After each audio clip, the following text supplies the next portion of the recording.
Some betrayals don't break you instantly. They quietly turn you into someone your enemies should fear. I never thought I would return to this street again. For 7 years, I stayed as far away from this place as possible. I changed cities, changed routines, changed everything that reminded me of home. But there I was, standing at the beginning of the same narrow lane where my childhood lived and died. Cold morning air touched my face as I stepped out of the car. A soft wind carried the smell of old trees and dust, the same smell I grew up with. It felt strange, almost unreal, to breathe it again after so long. My fingers tightened around the envelope in my hand. The bank logo on the top. My full name printed in bold letters. A loan I never took. A debt I didn't even know existed. That was the reason I came back. Not because I missed them. Not because I forgave them. But because they pushed me into a corner again. Just like they always did. I slowly walked toward my mother's house, the small white house with chipped paint and rusted windows. The garden was still untidy.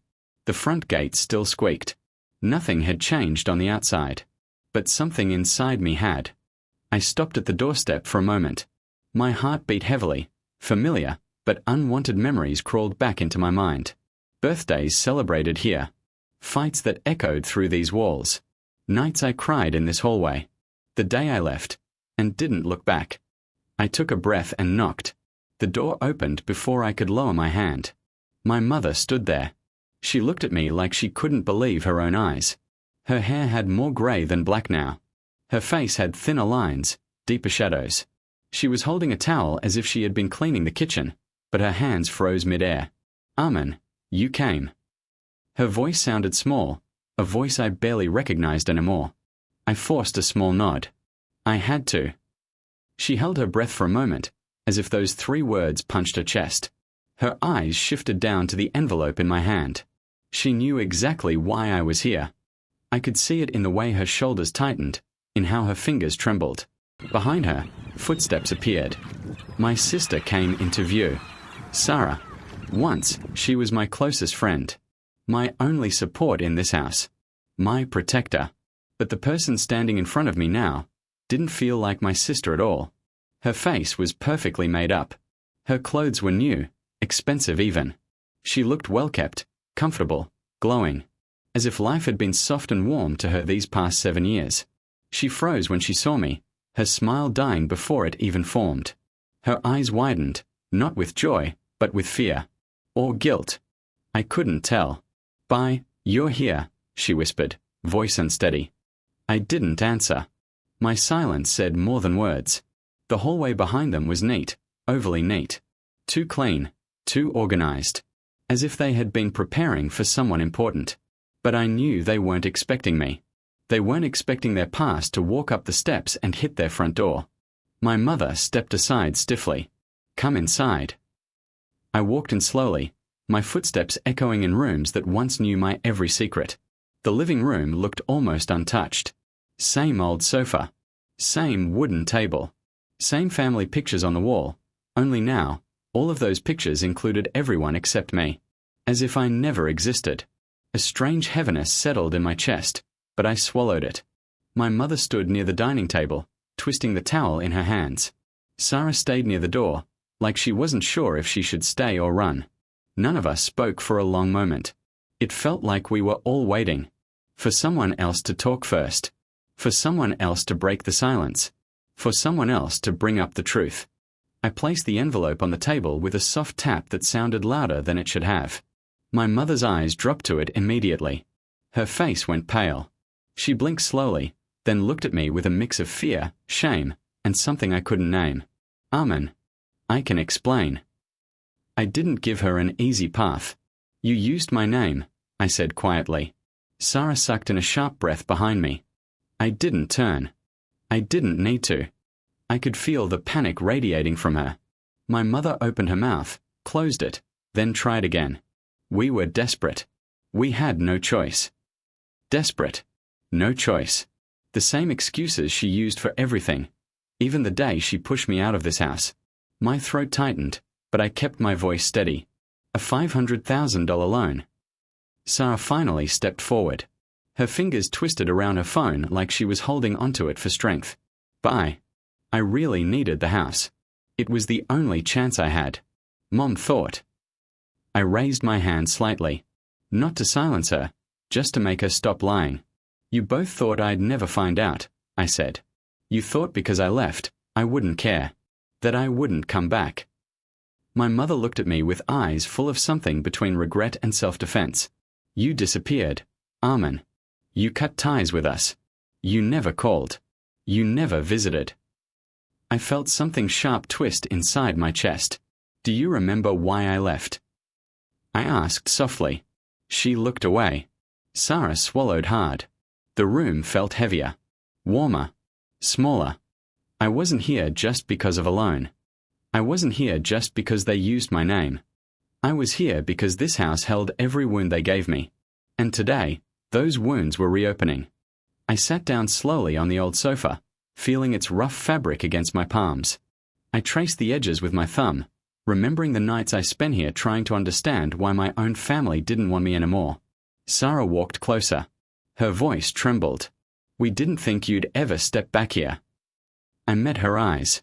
I didn't think so either. Something flickered in her expression, relief, fear, and a strange sorrow. My mother cleared her throat, still avoiding my eyes. Armin, listen, we can talk calmly. We can work something out.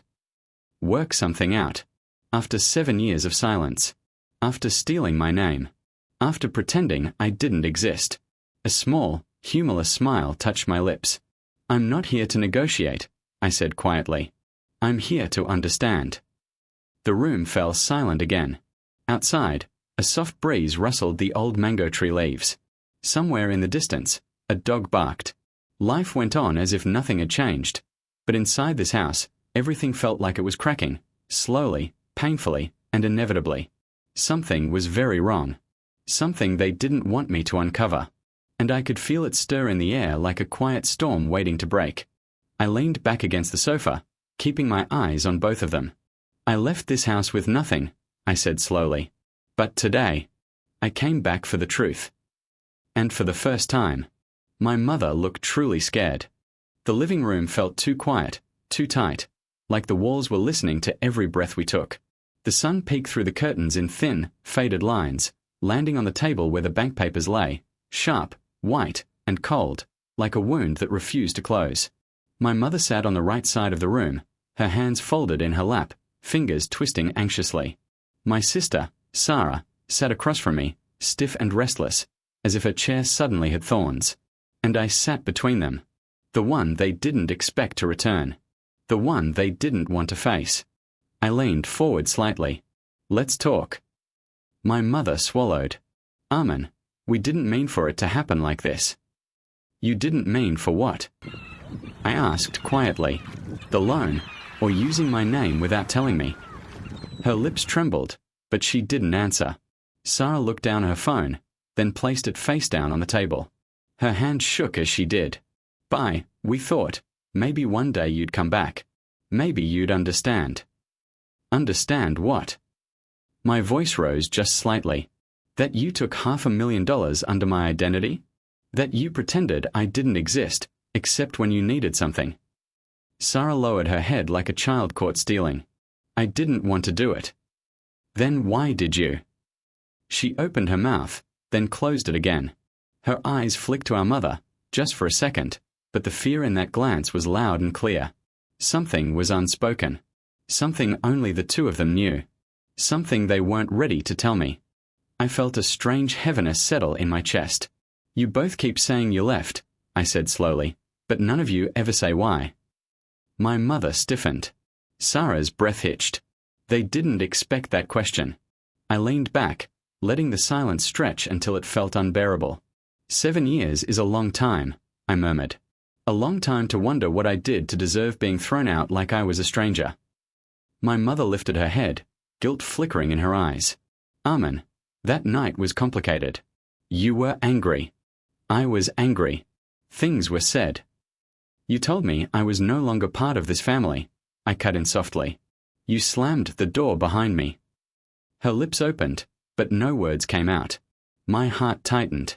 This wasn't a conversation I wanted, but it was a conversation I needed. A gust of wind pushed the curtains to the side, letting more light into the room. Dust floated in the air like faded memories refusing to settle. I looked at Sarah. "We were close once," I said quietly. "Do you remember? You used to tell me everything, even things you didn't tell Mom." Her eyes filled with a thin layer of tears. "I remember." "Then why didn't you speak that night? Why didn't you stand by me?" She let out a shaky breath.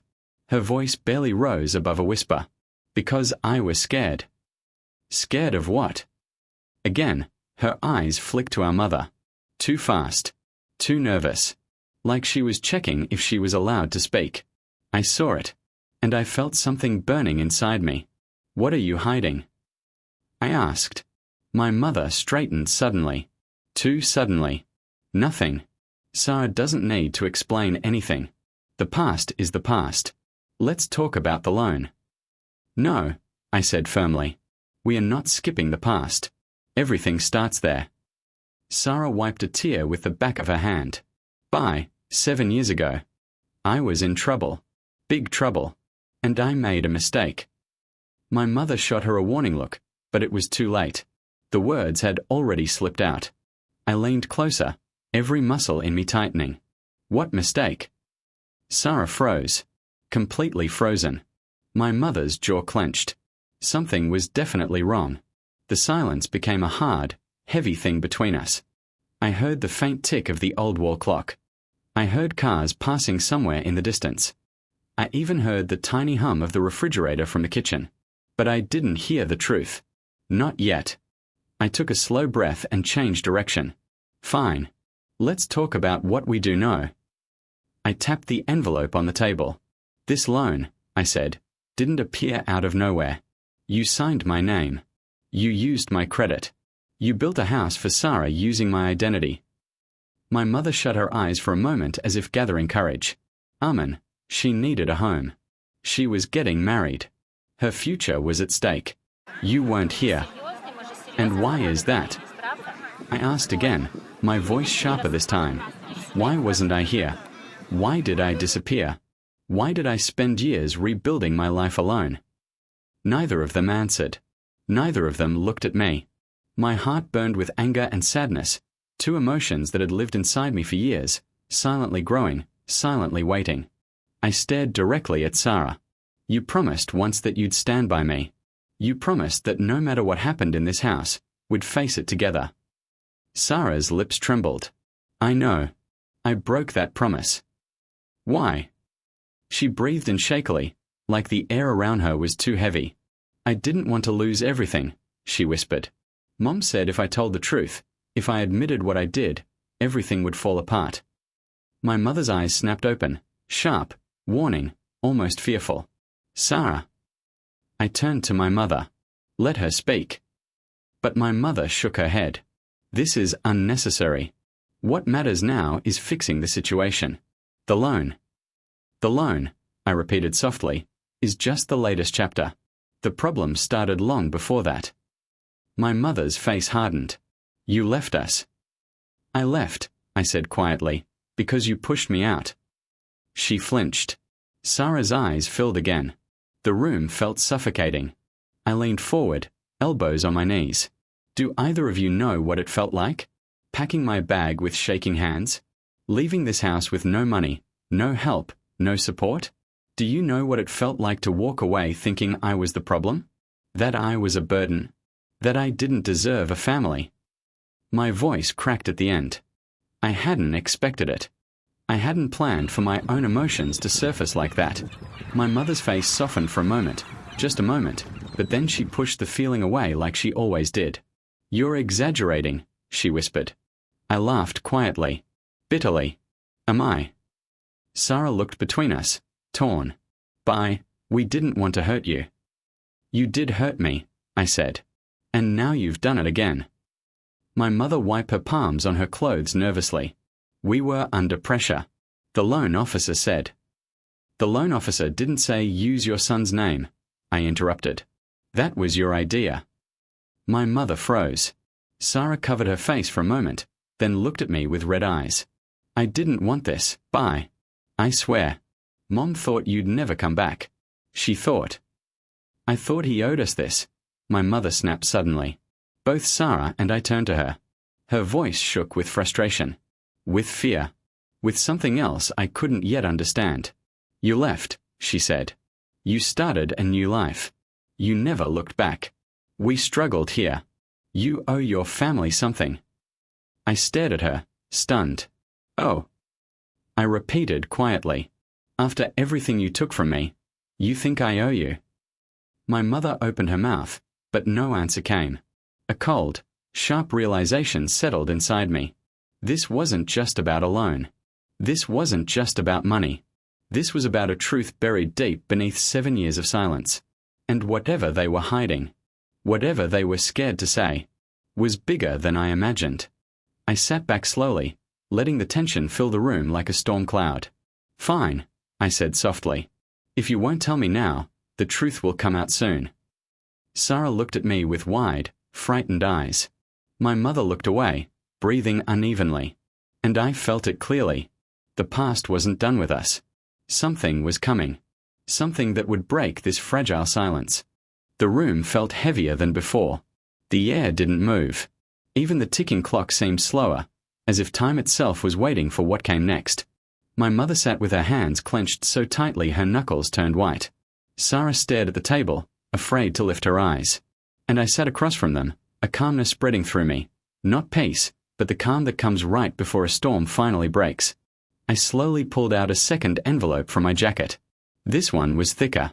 Their eyes followed the movement like they already knew something inside it would destroy them. My mother leaned forward nervously. Amen, what is that? I placed it on the table gently. Too gently. The bank statements, I said. The ones that show who has been paying the monthly installments for the loan you took. Sarah's lips parted in shock. Installments. Yes, I said softly. The payments you were supposed to make every month. The payments you never made. Not even once. My mother blinked rapidly. That's not true. We tried. No, you didn't. My voice didn't rise. It didn't need to. You took the loan. You built the house. You celebrated every brick and every wall. And then, you abandoned the debt. You thought if you ignored it long enough, it would disappear. You thought I would never find out. Sarah shook her head as if refusing reality. We were going to pay. We were just waiting for things to get better. 7 years, I said quietly. Things didn't get better. They only got worse. My mother let out a shuddering breath. Amen, listen.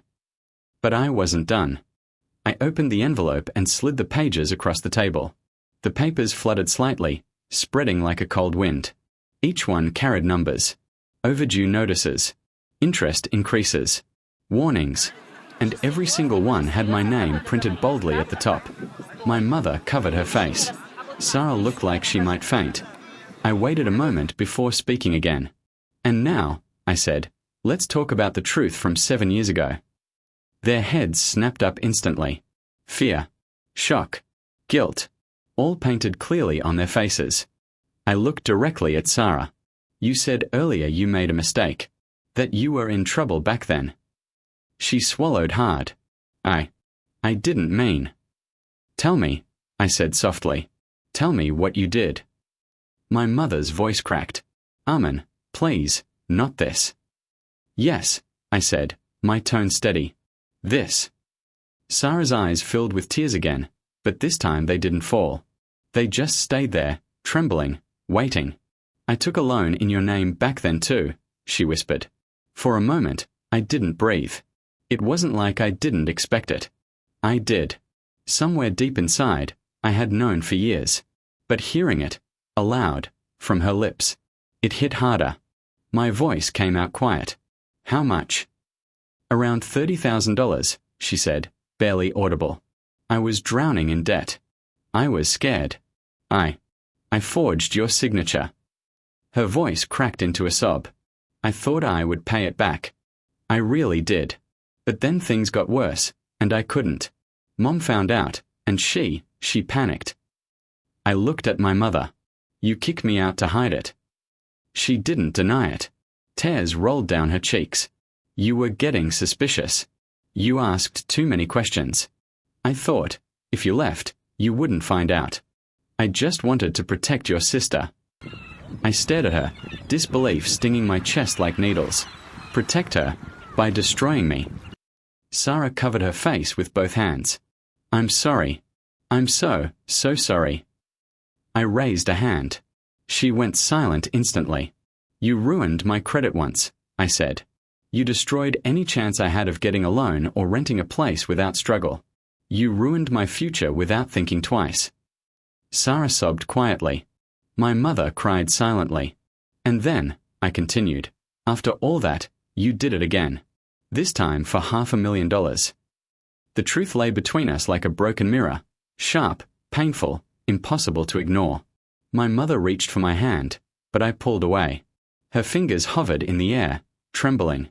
Amen, please, she whispered. You're our son. You can't do this to us. The irony of her words made something inside me twist. I slowly pulled out one more item, a single sheet of paper with a large, official stamp at the bottom. My mother's eyes widened. What is that? A legal notice, I said calmly. A formal demand from my lawyer. Sarah's breath caught in her throat. No. You have 60 days, I said, to clear the entire amount. If you don't, the house you built with my name, the house you celebrated so proudly, will be taken by the bank. My mother pressed her hand against her mouth to muffle a cry. Sarah clutched at her chest as if she couldn't breathe. I didn't look away. You took my identity, I said. Twice. You built your life on my name. Now I'm taking my name back. Sarah shook her head rapidly. We'll lose everything. You should have thought about that before risking everything that was mine. My mother leaned forward desperately. Amen. We are family. Families forgive. Families help. Did you help me? I asked softly. Did you forgive me? Did you even listen to me? She froze. The room felt too small now, too full of emotions that had been buried for years. I walked away with nothing, I said. Not even a goodbye. Not even a call from you. Not a single message asking if I was alive. For 7 years, you lived peacefully. You laughed. You built new dreams. And you let me struggle alone. And what did you do the moment things got hard? I gestured to the papers. You used me again. My voice didn't shake, but theirs did. Amen, my mother whispered. Don't do this. Please. I stood up slowly. My legs felt heavy, but my heart felt strangely light, like a weight I carried for 7 years was finally loosening. I walked to the door. Both of them stared at me, broken, desperate, almost pleading. At the doorway, I paused. Not because I doubted myself, but because I wanted them to feel the truth fully. You took my future 7 years ago, I said quietly, without anger. So now, I'm taking my name back. I stepped outside. The wind hit my face. The sunlight felt warm. The world felt wide again. Behind me, I heard my mother cry out my name. I heard Sarah's sobs turn into whispers for forgiveness. But I didn't turn around. I didn't need to. I walked away, calm, steady, free. 7 years of pain. 7 years of silence. 7 years of betrayal. All leading to this moment. And as I reached my car, I whispered the final truth aloud, to myself, to the wind, to the memories I finally let go of. Sometimes revenge is simple, just letting people feel the cost of the lies they built their life on.